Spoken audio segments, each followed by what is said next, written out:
예, 안녕하십니까. 오늘 세미나 10불안 한번 들어가게 보겠습니다. 오늘은 그 실존주의 철학에서 얘기하는 불안이 삶의 현장에서 어떤 방식으로 나타나는가, 그 실학강의 불안과 어떤 차이가 있는가 한번 보겠습니다.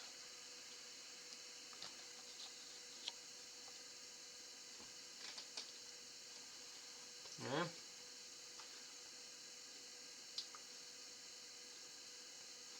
기호망 속에서의 불안, 실존적 불안과 낙강의 불안. 두 수준에서 불안은 변증법적 작용을 한다.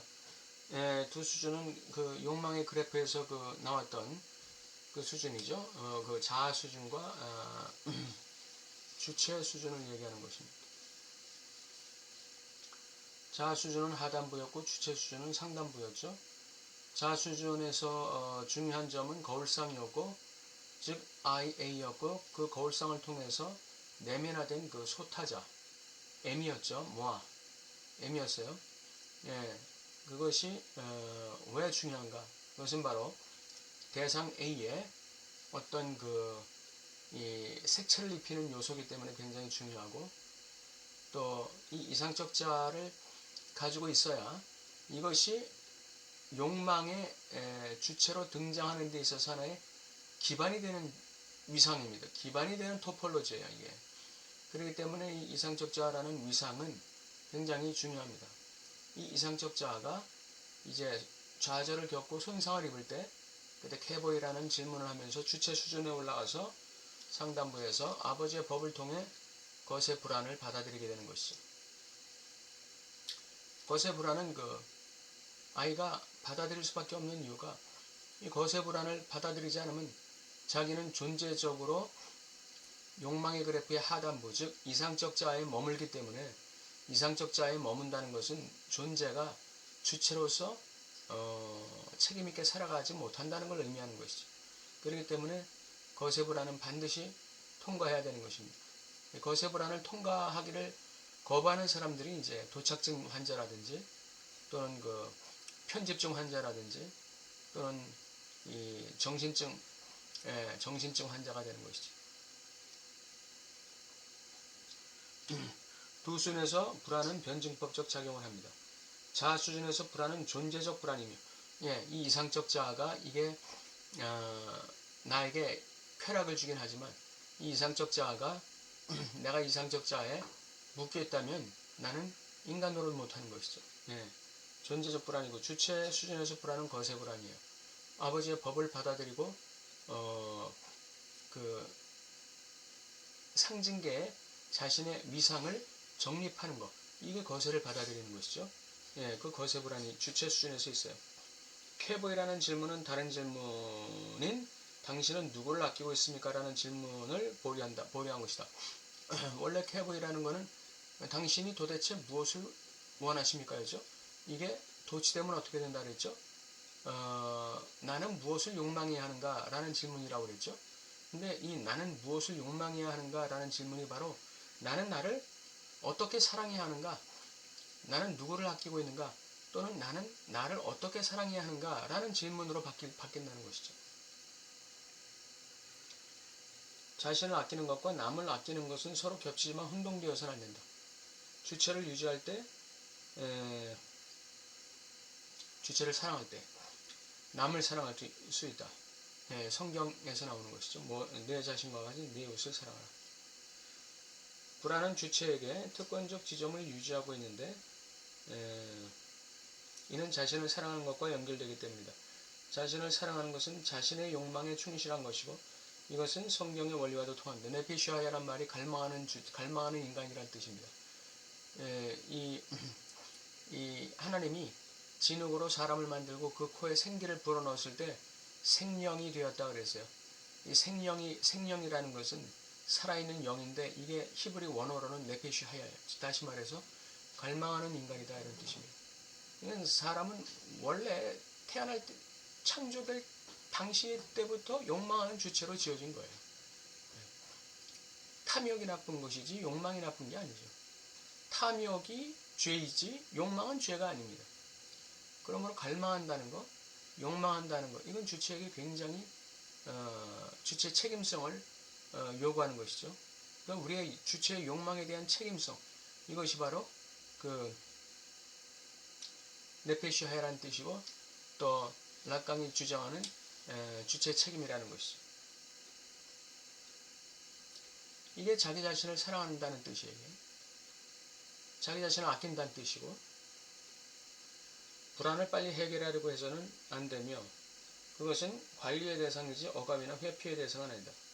예, 불안이 있다는 걸 뭘 의미합니까? 내가 나 자신을 아끼고 사랑하는데 뭔가 장애가 있다는 걸 얘기하는 거예요. 그건 뭘 의미합니까? 내가 지금 나의 결여와 결핍을 뚫고 나갈 수 있는 어떤 자원이 부족하다는 걸 의미하는 것이죠. 그래서 그 자원을 확보하고 내 욕망을 추구하는 주체로 나가야 그게 나를 아끼고 사랑하는 것이 되는데, 그게 안 되니까 이제 불안이 오는 것이죠.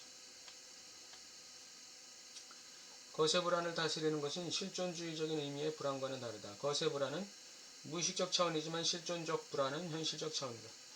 실존주의라는 건, 실존적 주체라는 건 뭡니까?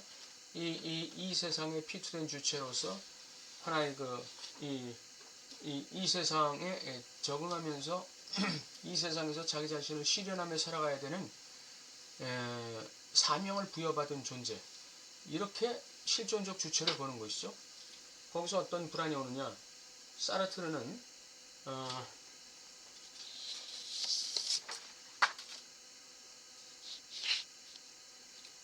사르트르가 진지함의 기능에 대해 많은 관심을 갖고 많은 고민을 했는데, 이는 자신의 삶의 역사에 대한 성실성과 책임성을 강조하는 차원이다. 진지하다는 것. 내가 피투된 존재이기 때문에, 이 세상에 내가 던져진 존재이기 때문에 마음대로 그냥 나를 방치하는 이런 삶을 살게 되면 이것은 불안이 증폭되는 것이죠. 내가 이 세상에 던져졌기 때문에 오히려 더 이 세상과의 관계, 나와의 관계, 이웃과의 관계에 대해서 이 진지함을 추구해야 되는 것이죠. 그건 바로 삶에 대한 성실성과 책임감을 말하는 것입니다. 이 실존주의는 이걸 강조하고 있고, 이처럼 무의식에 대한 성실성과 책임성이 강조된다. 왜 사르트르를 인용했을까요? 바로 이 실존주의에서 말하는 이 진지함, 이것이 락강 정신 분석에 말하자면 무의식에 도입되어야 된다 이거죠. 예. 무의식에 대한 진지함이 있어야 된다 이거죠. 예. 그게 진정한 실존주의다 이거예요. 무의식에 대한 진지함, 이것이 진정한 실존주의다 이거예요.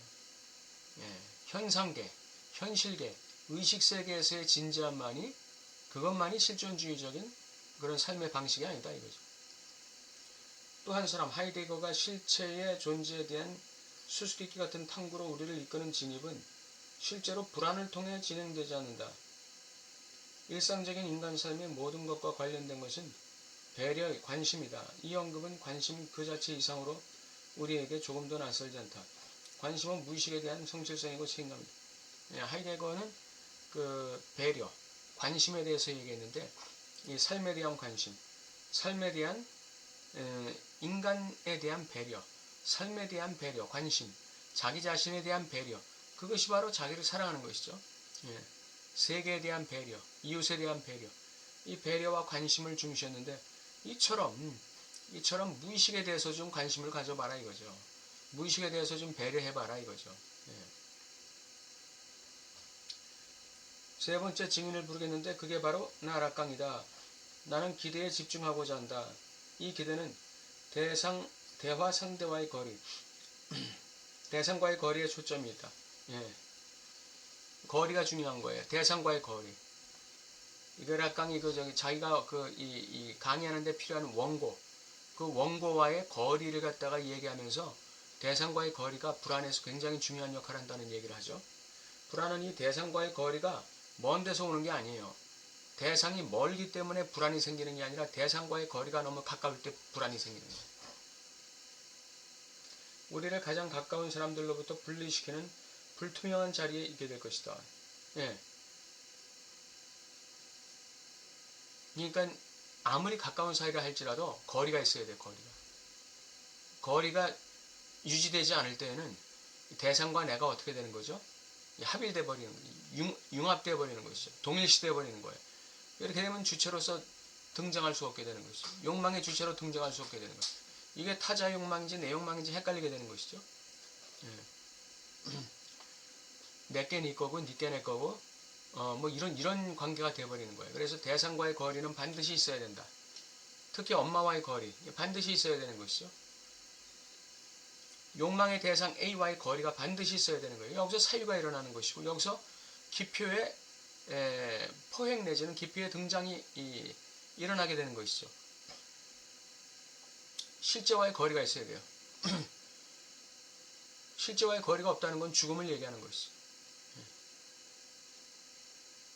실제라는 것이 대상의 차원에서 볼 때는 대상의 그 실제계적 차원을 얘기하는데 그 실제계적 차원을 우리는 도달합니까? 도달 못하죠. 그 주위를 뱅뱅 도는 것 뿐이죠. 이와 같이 대상과는 거리가 있어야 된다는 것입니다. 엄마도 대상이고 아빠도 대상이고 중요한 모든 사람도 대상이고 환상의 대상도 대상이고 그 대상들과 다 거리가 있어야 돼요. 이 거리가 있을 때 사유가 일어나고 여기서 언어의 기표작용이 일어날 수가 있게 되는 것이죠. 그러면 내 욕망의 방향이 정확하고 확실해지게 되는 것이죠. 기표작용이 활발하게 일어나야 그래야 내 주인기표, 대표기표를 얻을 수 있지 않겠어요? 그것이 나의 욕망의 방향을 결정할 수 있지 않겠어요? 그래서 그 거리라는 것은 바로 기대라는 말은 바로 욕망과의 거리에 그 핵심이 있다. 대상은 우리가 기대하는 것이지만 그 대상과 우리가 기대하는 그 대상과의 거리가 불안을 일으키고 불안을 소멸시키는 역할을 하는 것이다 이거예요. 대상과 너무 거리가 가까워지면 어떤 일정 거리 이하로 가까워지게 되면 불안이 증폭되는 것이죠. 그래서 불안을 다스리기 위해서는 이 기대, 대상에 대한 기대, 이 기대 수준 이걸 잘 유지해야 된다 이거죠.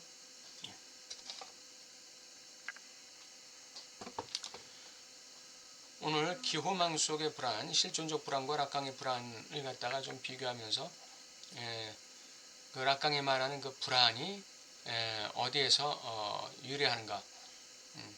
대상과의 거리에서 만들어진다. 그 이상적 자아에 쩌들어 있던 그 이 욕망의 변증법 하단부에서도 그 이상적 자아가 이 상실을 경험하고 좌절을 경험해서 거세불안 쪽으로 올라가야 되는데 만약에 이상적 자아 쪽에 완전히 묶여있다. 다시 말하면 엄마와의 거리가 너무 가까워서 이상적 자아에 완전히 매몰되어 있다. 그러면 이거 존재적 불안이 증폭되어 버리는 것이죠. 오늘 락강의 불안에 대해서 욕망의 변증법에서의 상단 하단 실존주의적인 불안과 한번 비교해 봤습니다. 감사합니다.